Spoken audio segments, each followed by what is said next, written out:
Women Power Summit in Expo 2024.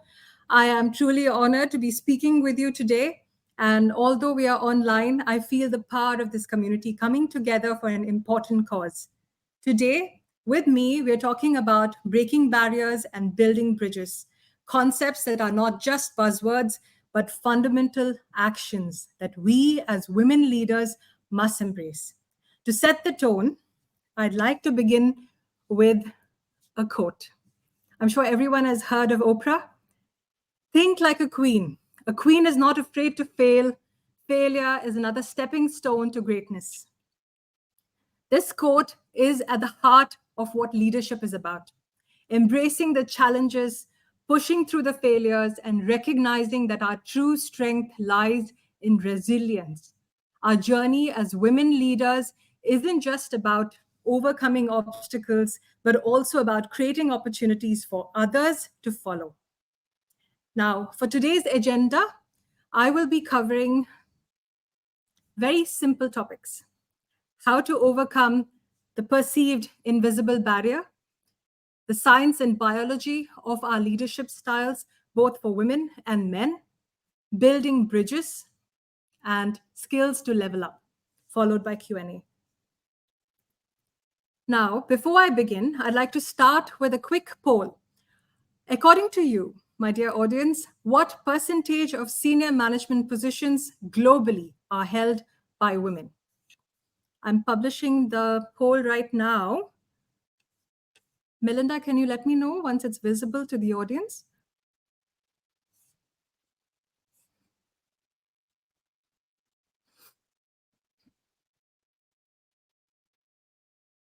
Okay, 50%, that's very optimistic. Please continue. 35%, again, very optimistic. Okay.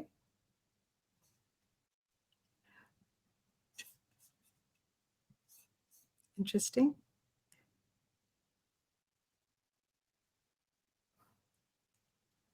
All right, at least one got it right. It's 29%, folks, globally, as of 2024 April data. So we have a lot of work to be done here. I'm sure you would all agree. And to make sure that we are on the right track, let's also dive into the numbers a little bit. So when you look at it from a C-suite role position, 29%. It's a 17% increase from 2015. So we are making progress, but I would say it's still at snail pace. At board level, we are at 23%. So if we are to look at making sure we have a more acceptable or even representation, looking by the trend, we might be able to hit that number by 2038. It's far off, but still, I would like to congratulate all the male leaders as well who have enabled this process. And when you look at participation as well, though globally, when you look at the entire workforce composition, women make up about 3% of the total workforce, not senior positions, just entry level and across the board. Entry level, we still seem to be doing well, but the stats taper off as we move to C-suite. And then when you look at regionally, and this is the shocking for most of us, 40% at Europe level. Africa is doing really well, especially when it comes to the entire continent and senior positions. Women are taking on more leadership roles. Latin America is doing really well with 32% specifically for female leaders who are taking on CEO level. So kudos to all the Latin American folks in the audience as well. But Asia and West Asia has a lot to catch up. So there's a lot of work to be done. And then one of the reasons why the Global Summit focusing on the top. And we've seen this, right? We've seen this invisible barrier. Everyone talks about it. Crash the glass ceiling. But what do we mean by it when we're talking about this? We're talking about unconscious biases, stereotypes, organizational norms, which are typically invisible. And though you may see your potential to progress, there is something which is barring you from moving to the next level. What it requires is advocacy. There's a lot of work that needs to be done.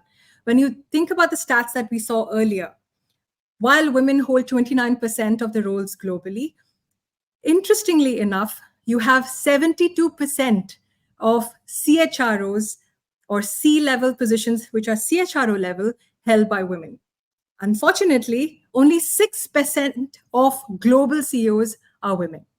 So that's a stark contrast, right? Now, when you look at barriers, we've been talking about this, the invisible barrier. There are typically two types or categories that I would like to focus on today.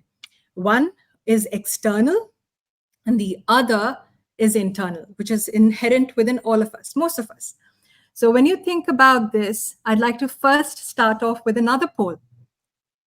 According to you, how much more likely are women to leave the workforce due to caregiving responsibilities?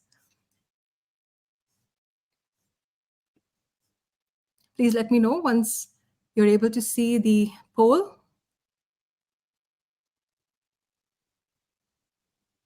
Compared to their male peers. It's not very drastic numbers. Okay. Interesting. Most of you seem to be getting it right. Okay. It's 1.4 times more likely to leave the workforce compared to their male counterparts. And that's a very interesting piece. So when you look at external barriers, you can see on the screen. Able to see this now? Yes. Okay. The external barriers are quite varied. I've picked the most intense of them because we can relate to a lot of stories that we have seen amongst our families, our colleagues, and we ourselves have gone through at various stages of our careers. So to walk you through this, I'm going to walk you through the story of Maya. Now think of Maya, imagine her, a very ambitious, talented, well-qualified young lady climbing the corporate ladder. And there is a little bit of unconscious bias. Maya's colleagues may realize, or they don't even realize actually, that they perceive leadership qualities through a male lens.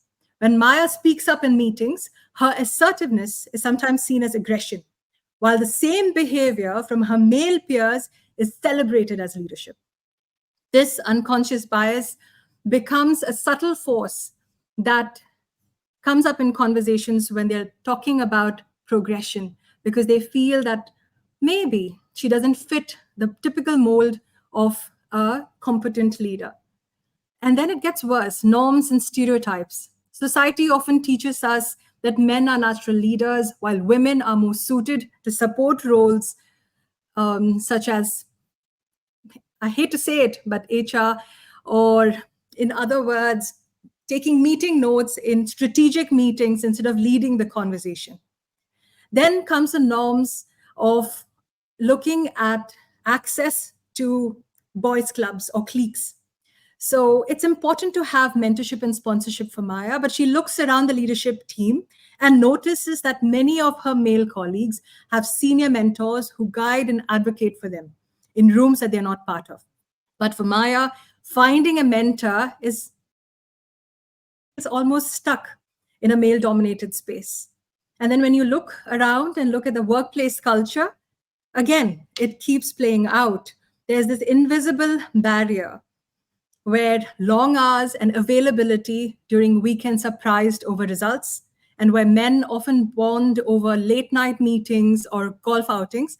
Mind you, this is a broad stroke. There are women who enjoy golf, spaces where Maya, unfortunately, feels excluded. This culture subtly reinforces a boys' club mentality, making it harder for women like her to network and thrive. Then there's the challenge of the work-life imbalance. I'm sure most of us have undergone this. Maya is juggling the demands of her career and her personal life with the added expectations from society that she should manage it all seamlessly, almost like a superwoman at the beginning of my presentation, right? As a mother, she finds it difficult to meet the demands of her workplace that values face time over flexibility. And what this transpires as is an imbalance where she has to manage time in a system that doesn't accommodate the realities of an everyday woman. And then look at work policies. Though they seem neutral, again, I'm an HR person myself, but sometimes it can serve as a barrier. Policies around parental leave, promotions, and evaluations don't account sometimes for the disproportionate burdens women face outside of work. Maya watches as her male counterparts get promoted faster because they can stay late or take on those last minute projects while she's penalized for leaving to pick up her child from daycare. Together, these external barriers form the glass ceiling that women like Maya face. They're not impossible to overcome, but without conscious effort to dismantle them, and that's holding all of us, the audience, my peer speakers, and myself accountable, it's not going to be an easy shift, but it's not an impossible one. So that's talking about all the external barriers. Now, let's focus on the internal ones. For that, I'd like to ask yet another poll. I promise you this is the last poll for today. Which habits often hold women back from advancing to senior leadership roles? So I've posted the poll right now.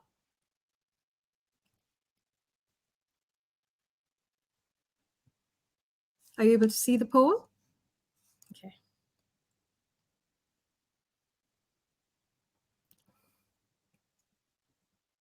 So failing to delegate, reluctance to self-promote, overvaluing expertise. Okay. Well, the right answer is D, all of the above. So most of you got it right. Moving on. So when we talk about internal barriers, there are quite a few of them. And I wanted to explain this through certain self-affirmations or self-sabotaging affirmations, I'd like to call them. I'm sure most of us have heard this, right? Either we've said it to ourselves or we've heard our colleagues say this. I'm not good enough to deserve the success. Yes? Can I see a show of hands? How many people have said this to themselves or heard this very frequently? You're questioning your worth unconsciously, even when you've worked hard and earned that achievement, that title. This belief, often rooted in imposter syndrome, quietly chips away at your confidence, making you hesitate to pursue bigger opportunities. Right? Next, I'll have to be perfect in everything to be worthy of leadership. I'm not yet ready. I need to take that next certification. I need to get a little more experience in this area. Most women tend to do this. Men don't shy away from these conversations. They, even before they're ready in their next performance evaluation, they'd be asking, when do you think I'm going to be ready? I think personally, I'm ready for a promotion, right? You must have heard this. So think about it. Perfectionism creates a false standard. Leadership is not about being flawless, but about learning from mistakes and growing. This mindset stops many of us from taking risks and moving forward. The next one, favorite. My work should speak for itself. I don't need to promote myself. This one. Do you believe that hard work alone is enough?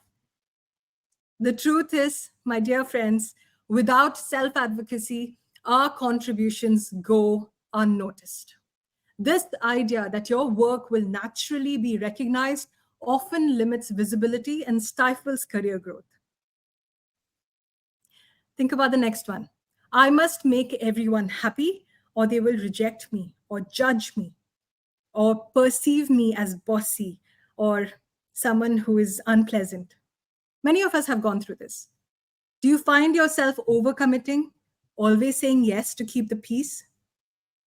Most women, especially from certain regions, are conditioned from childhood to be a people pleaser.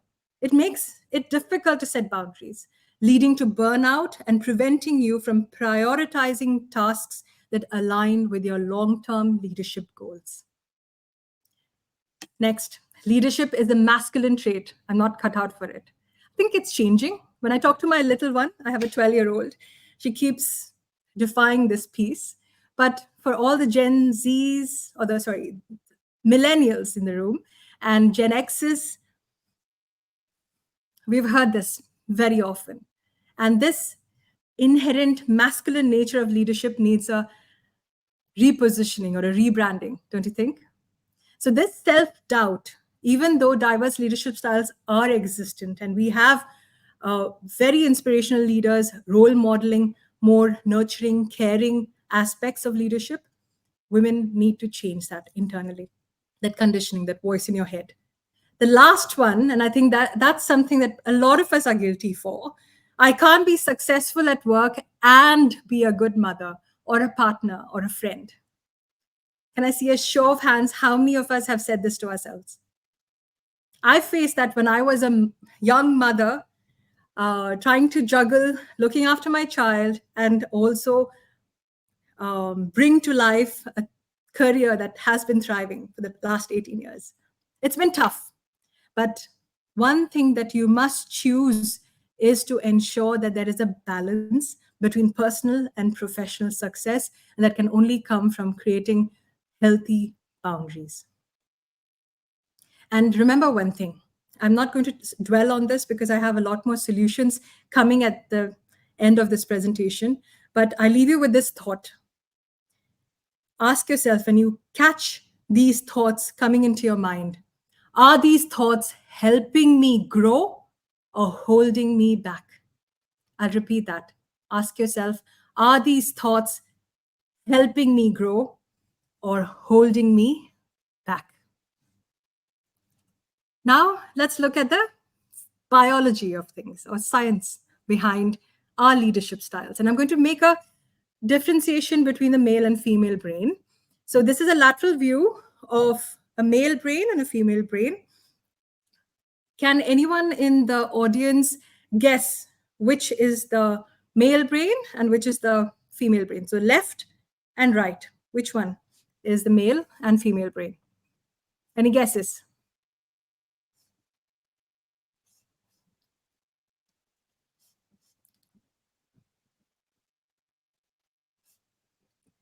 You can drop it in the chat.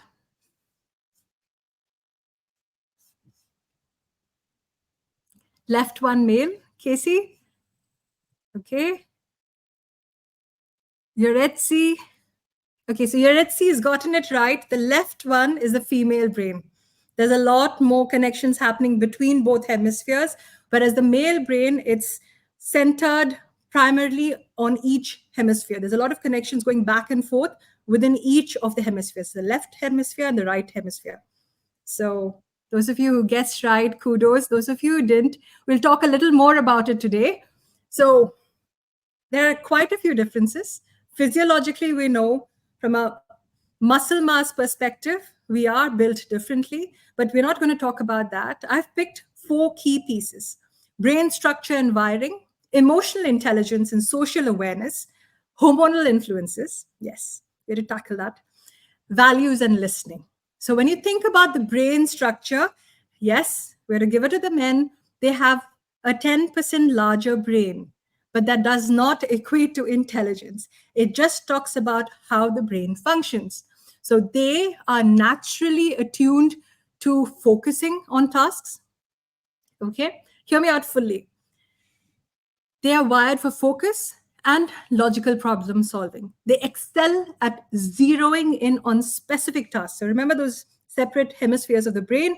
They're working out tasks and they are able to make sure they don't get too distracted. On the other hand, female asking, emotional intelligence and collaborative thinking. Women tend to have better connections between the brain's hemispheres, which means they can switch between tasks and emotions more fluidly, handling different stimuli at the same time. Think of your mothers, or think of yourselves, right? Emotional intelligence and social awareness. So women generally score higher here. They are more attuned to their own emotions and those of others. which can make them excellent at building relationships, managing teams, and creating a cohesive and collaborative environment. I must confess, I've met some outliers there. But again, we're looking at the general. But here's the flip side. While we are very good at all these bits, women are twice as likely to develop depression due to heightened emotional sensitivity. Men, meanwhile, may exhibit higher tolerance for stress in high stake situations, making them appear more resilient, so to say, in intense or risky environments.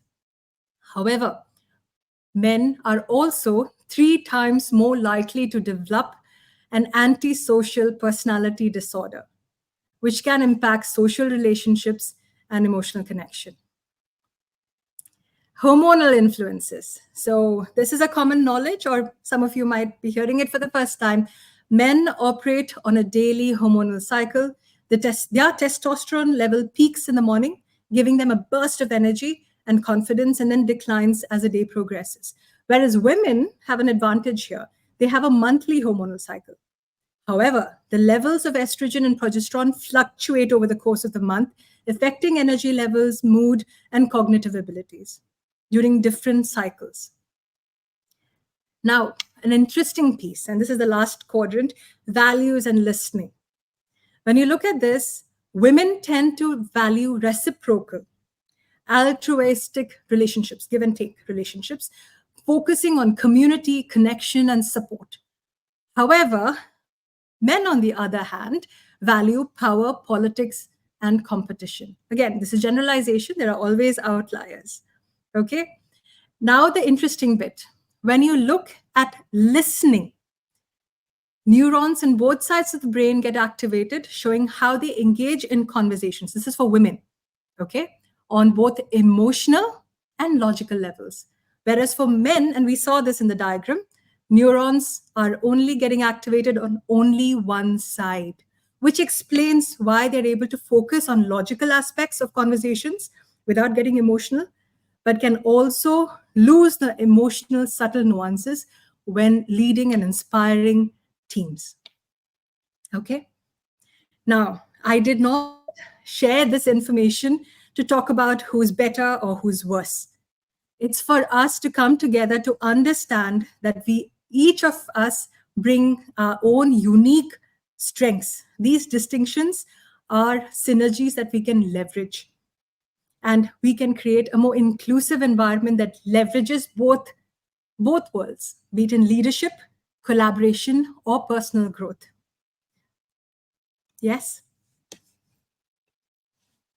With that, I'd like to have a very controversial statement. I don't see myself as a feminist, but I do believe that it's high time that we stop holding men as the benchmark of competence. It's unfair to say women are as good as men or otherwise. Women are just good, period. Again, the premise of today's conversation is about breaking barriers, and it's one of these biggest barriers that we need to break. We are both different, but we bring different, unique strengths to the table, and it is up to us as leaders to leverage it and synergize it with it. Okay? So we talked about all the theory. Now let's talk about real life examples. And that's where I bring building bridges. Can I see a show of hands? How many of you recognize this lady? I've looked up to her. She started off her career in the United States in 1980s. She started her career with PepsiCo and eventually went on to become one of the few women leaders, women CEOs leading a Fortune 500 company worldwide, which is a big feat to have. But what does she say? She's not talking about, yes, I did it. She's talking not just climbing ladders, but building bridges, keeping that ladder down so that others can follow you. It's not about your achievements alone, but how you're able to help others succeed. The more you grow, the more you realize that you cannot do it all. And you need qualified people to get the job done, regardless of their gender, regardless of any other distinguishing attributes they come from. Okay? So that's Indra Nooyi, my personal favorite. Apart from her, I am also talking about Leena Nair. She's currently the CEO of Chanel. She started her career in the 1990s from very humble beginnings at the factory shop floor. She was the only female in the factory, the only female in the boardroom, where she eventually became, after 20 years, as the CHRO of Unilever globally. And then she made a very unique transition. From an HR position, she moved on to a senior leadership position as a CEO of a fashion luxury brand, Chanel. And what does she say? She is talking about making sure that you're not talking about the chips on your shoulder. You're talking about leveraging your setbacks as springboards for future success. It's about bouncing forward. I love it. Don't you agree? Now, how many of you have heard of Melanie Perkins? I love this young leader. She's in her mid-30s, and she's done a lot in this particular time frame. She's broken a lot more barriers than her predecessors. And something that makes her unique for me is her persistence. And I read somewhere that she had to overcome 100 rejections from investors before she got the first seed fund to start Canva, which was about $3 million. And now the most recent stats are from 2021. Canva is a $40 billion company, a tech company, co-founded by a female leader. And what does she say?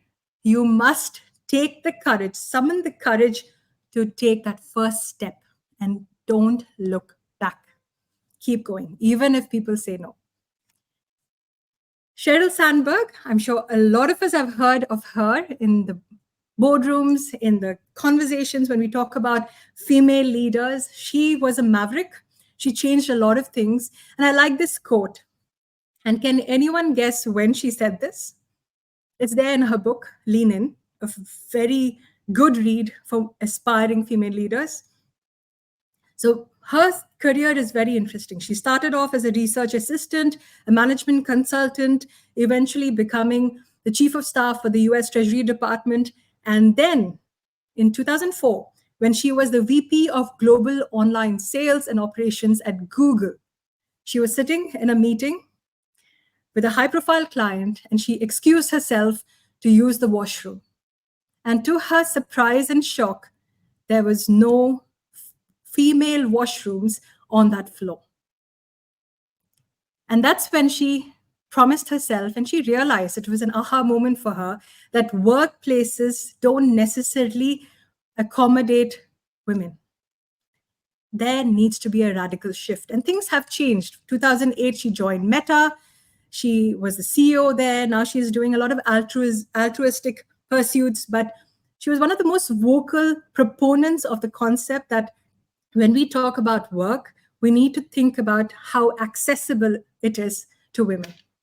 Simple nuances as leaders to make sure that we make the path easier for those who come behind us. And it's not all about women. For the men in the audience, yes, I'd like to talk about Howard Schultz. Most of you have heard of him. He's the former CEO of Starbucks, and he's known for his advocacy when it comes to inclusion. Not just women, diversity in general, but when it comes to being an ally, he's one of the earliest proponents of talking about making sure work policies accommodate everyone on your team. And taking into subtle differences is paramount to ensure everyone feels included, to be able to give their best. So with that, we move on to a quick summary. So if you have to remember anything from this half, lift as you climb, bounce forward, take the first step and don't look back, make the workplaces work for women, and invest in a support system. Be allies, men.